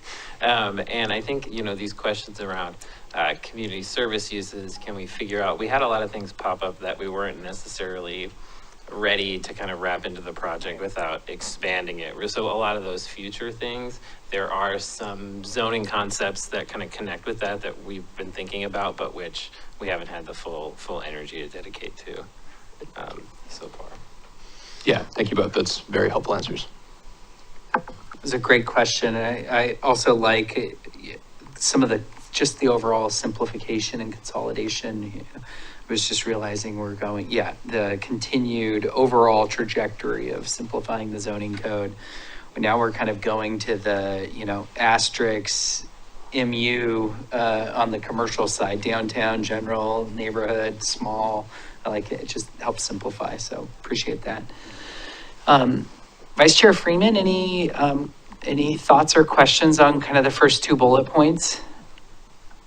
I would also just say, yeah, I think the changes they seem reasonable. I'm also in favor of kind of keeping things simple, and it seems like the changes will hopefully, kind of prompt some of the movement we want to see in the development going forward. I'm happy, looking forward to like the kind of just the interplay between what we're trying to do here in the TSP, especially in like, the areas of like Railroad over where the 7-Eleven is in Linwood. Definitely think there needs to be some correlation and some thoughtful process with working through the TSP as we're working through these hubs. Great. Thank you, Vice Chair. Commissioner Carpenter, anything else? No? Nothing else to add to my rambling. So. You're rambling. I think it was actually really helpful, so I appreciate it. And you can keep moseying through the code on your computer. I haven't seen anything that I haven't seen before. So. I think maybe the only other thing, it's probably more on it's not on either of those bullet points, but just thinking about phase 3 and thinking about small scale area plans.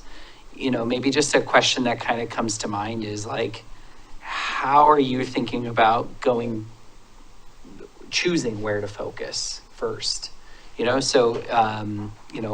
Why, what are some of the conditions or criteria that are taking kind of 42nd and Harrison and Trolley Trail Hub kind of to the top of the list there, as opposed to kind of anywhere else that you could have put on that list in the city? I think mostly because there's already so much happening in those hubs, and the folks that are there are really supportive of it.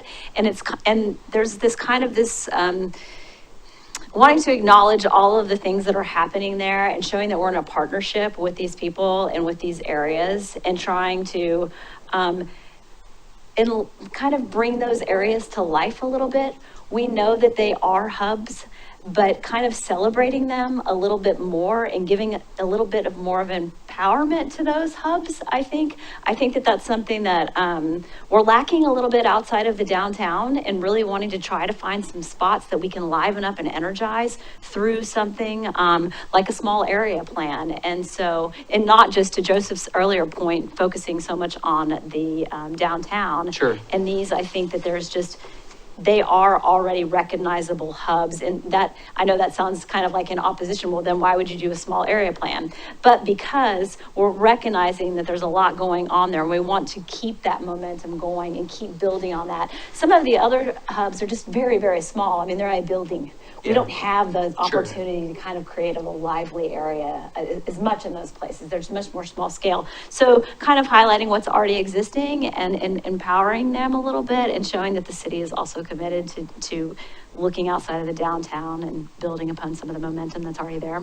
So if my acquaintances or neighbors around 32nd wanted to try and get onto that list, what are the kinds of things they need to pick up the phone and say to you on, is it really some of that kind of that property owner interest? That hub in particular that's a great example. I mean, that's a wonderful hub, and that really is functioning as a hub. Yeah. It's just got a lot of infrastructure kind of things that we need to work through, and we are going to try to work through some of that through the TSP. But I know that there's been a lot of conversations, even when people were talking about the hubs, like people were concerned about lack of parking. Sure. Well, we're not really going to fix that so much. We might formalize some of the parking.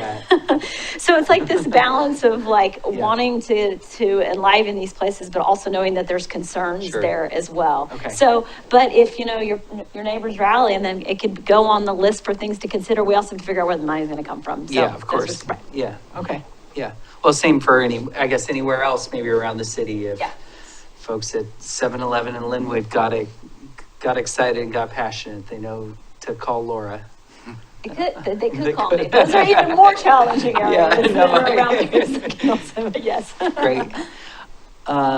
Anything else on kind of questions on zoning amendments? or small mixed-use zone? Or is Vera, the shmoo? The shmoo. Oh.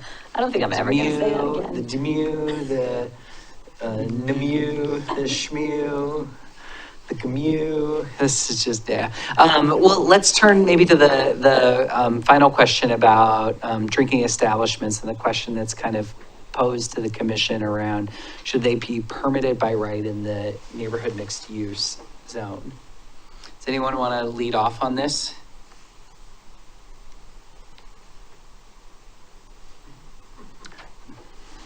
Don't all at once.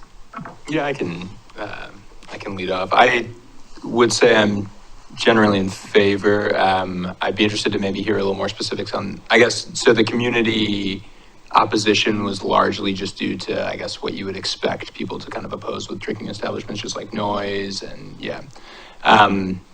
Yeah, I think kind of the reality when we think about like neighborhood hubs and I guess like third spaces and as they kind of currently exist, a lot of them are drinking establishments, or those kind of function as kind of a natural space for that, for better or worse. And that doesn't mean that that's necessarily the approach we have to take. But I think, you know, making it easier for at least some of those establishments seems like an appealing idea to me. And as was kind of mentioned earlier, you know, sometimes having to go through the process of coming before us and applying for that is burdensome. And so I think any opportunity to make that easier makes a lot of sense to me. And I think that the existing, you know, procedures we have in place are able to mitigate some of those impacts.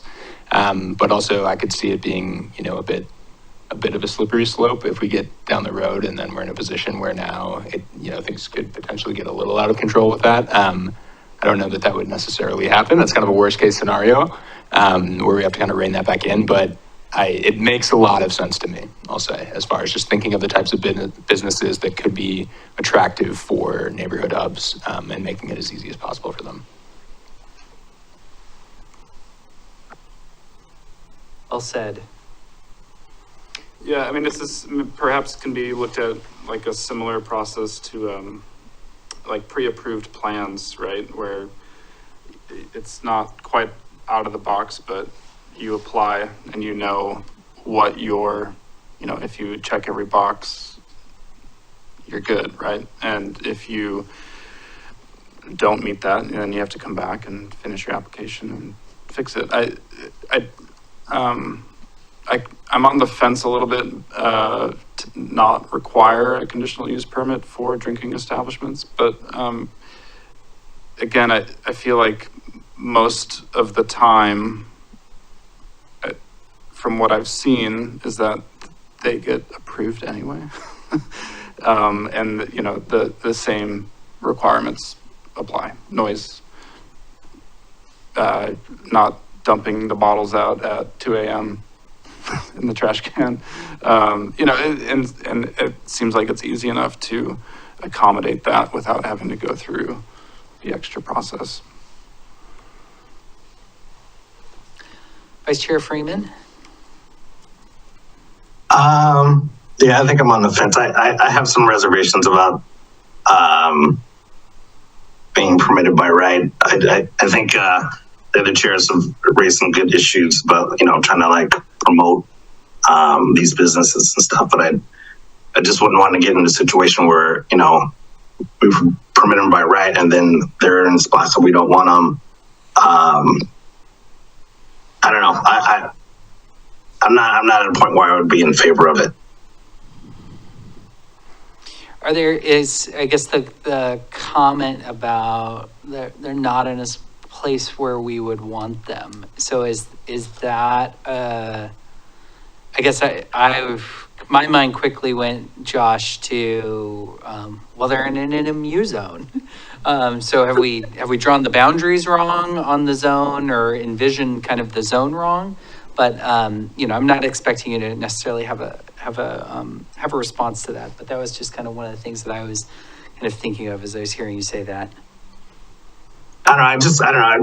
I know we're kind of expanding some of these zones and kind of making it a little bit easier. And I just don't want, you know, something to pop up and then neighbors are in a situation where there's, you know, a drinking spot and it's causing problems. I don't know.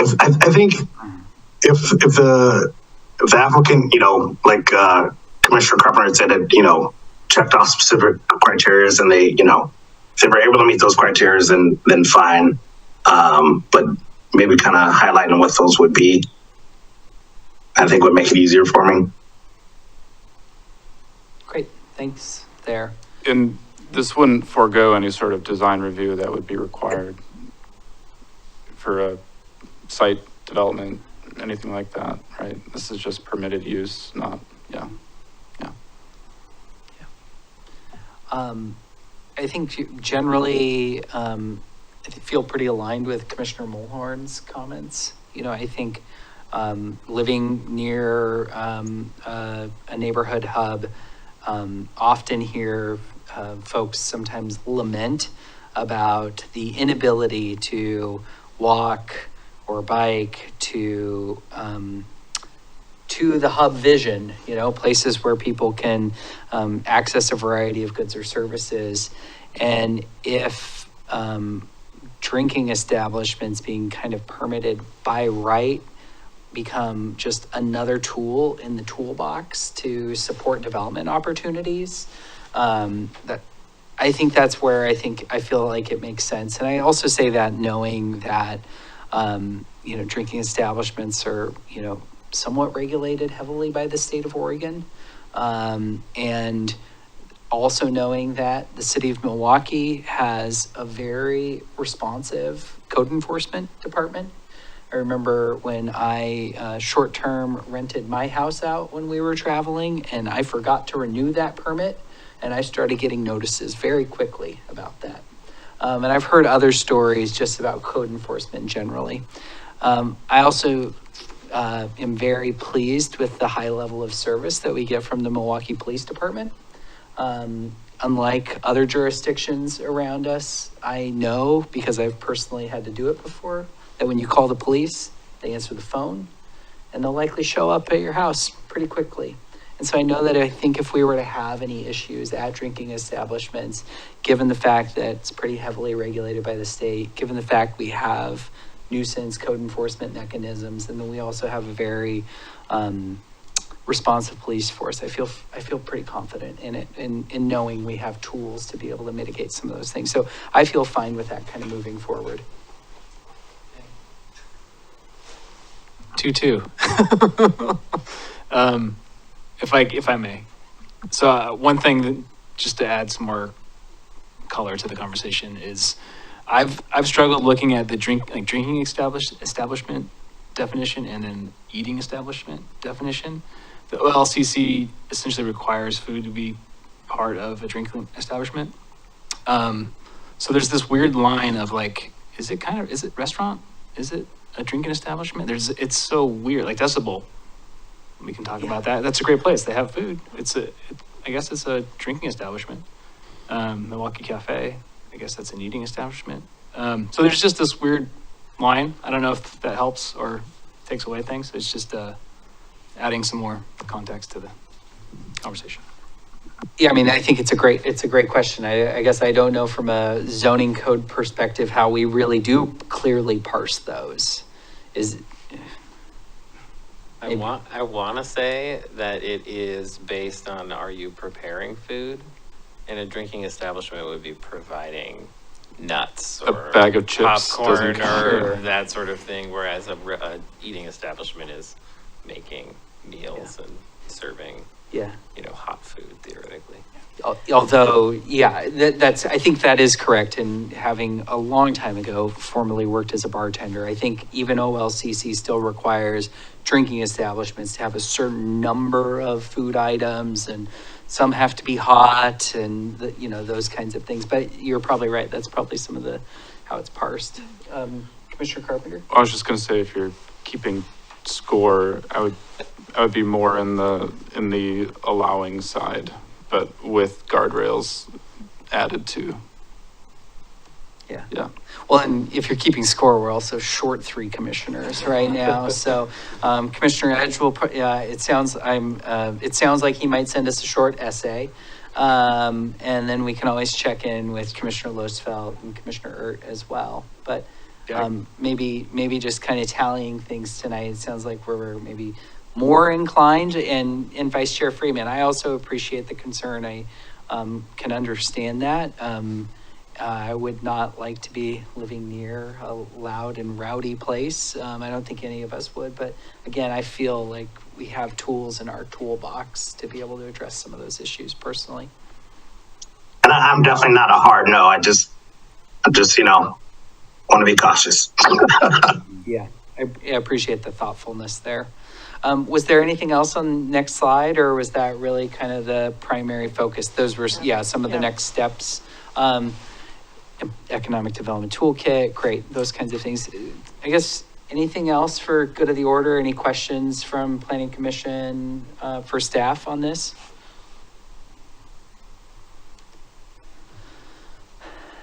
All right, hearing or seeing none. Well, thanks all for the time and energy tonight. Really appreciate it. I think, personally, this is one of the more exciting projects that we're working on. There's, high level of community interest, high level of community support. And, Commissioner Losfeld, who's not here tonight, but said it a while ago at a previous meeting, talking about when we were reviewing permits for a building and talking, I think she rightfully said that sometimes that's like the most important work that we do. And I feel like this also fits into that, where we're talking about code changes that are going to, have the potential to really kind of change the fabric of the community. And I think that's a really exciting thing, just as like a new building permit coming in. So appreciate all the work that we're doing on this. Really excited to kind of move forward in next steps. And thanks again, Laura and team. I would really, I think, echo what Joseph was saying about the really great job that all of you have done on this project. Well, why don't we move on to other business updates? Do commissioners have any items for discussion? Staff have any other items for discussion? Well, I don't know if no one else, okay. So I just want to remind everybody, Planning Commission, we have an opening. And Commissioner Losfeld has offered to stay until we fill the position, but we now have the application open online. So if there are folks out there that are interested in sitting on this wonderful commission and talking about these very exciting things like neighborhood hubs projects, now's your opportunity. So the application is open. If anyone knows anyone, or encourage folks to call me, reach out to me, reach out to any of your commissioners to kind of learn more what it's about. And we're happy to talk about it. Yeah, and I would also offer, I'd be happy to talk with anyone who's interested as well. So if anyone reaches out and they'd like to talk to someone, I'd be happy to do that. Perfect. I'm also reminding myself that Commissioner Losfeld occupies one of our not living in Milwaukie seats. That's correct. Being as she lives just outside of our jurisdictional boundaries. So, that might be another thing for us to think about as potential members, people who maybe, work or play or have another affinity to Milwaukie, who might be excellent in one or more various regards. So, just something for all of us to kind of think about, and maybe we can do some of our own recruitment thinking as well. And then maybe that's a great opportunity to also remind anyone who has the desire to serve the community more than Planning Commission. There's also a vacant seat on Milwaukie City Council. I think they're going to be seeking appointments. Applications are due by February 5th, I believe. So I know there's other information on the city's website about that, should anyone be interested in an additional level of service. Anything else on commissioner updates, other business? No? Forecast for future meetings? All right, February 13th, we are not having a meeting, but then we will be here on February 27th. We're going to have 2 work session items. One is to talk about the TSP, kind of give you all an overview of where we are and what's coming. And then we also are going to come back finally with the climate-friendly, equitable communities amendments, come in full circle with those. We took a little pause in that, but Ryan's been working on that. So those are the 2 items that we'll have for the 27th. Great. Anything forecasted kind of beyond that, out of curiosity? There will be the public hearing for the hubs project, of course. okay. And then there will also be the public hearing for the Title 17 code amendments for land division, the NERD code, which is not quite as exciting as hubs, but it's pretty close. And if I could jump back Please. to that public hearing on the hubs, in case you're speaking with your neighbors and so on. So of course, we will be sending out the required Measure 56 notice to all of the actual property owners within the hubs that will be rezoned or we're touching in any way with the code. We will also be sending out mailings, notices for folks that are within 300 feet of each of those hub areas. So I think we've got over 650 notices will be going out. So in addition to the NDAs, of course, the pilot, all the social media, but just that folks that are within, our usual sort of bubble around any of the affected properties, they will be getting direct notice as well. So hopefully we'll get the word out. So there won't be, we don't want there to be any surprises with the code. So if folks ask about it, we will be sending out a lot of notices. Be ready for notices to hit the mailbox. Which month is that? March 12th is the date of the tentative scheduling for the hearing. So yeah, so the 30-day notice and all of that stuff will be going out the first couple weeks of February. Great. I was also just kind of looking ahead on the calendar, and I feel like we once had a calendar invite that maybe dropped off. Oh, did it? It might have dropped off with the end of the year. Okay. I'm just not seeing any planning commission meetings on my personal calendar. It's still on my calendar, okay, so I yeah, will make sure, I'll just make sure. Maybe that- I declined it at some point. Do you all have, do other commissioners have the meeting? You don't have to, anyway, Yeah. I'll send it back out. Yeah. Don't worry about it. I'll send it back out to everybody. Great, and just, Yeah. I guess maybe flagging forecasting in the future, our second meeting in March is the week of spring break. So you could potentially have quorum issues if you're aiming to schedule anything there. I plan on being out of town. I can't speak for anyone else, so. We'll keep an eye on that, and if we can avoid it, we will. Yeah. Sometimes if we have a heads up early enough, we can just avoid it, yeah. Totally. Okay. Great. Well, if there's nothing else, anything good of the order?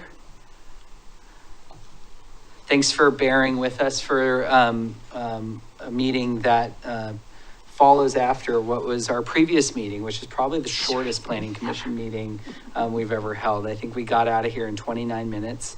Apologies, it was a little bit longer tonight, but thanks everyone for sticking around. I will entertain a motion to adjourn.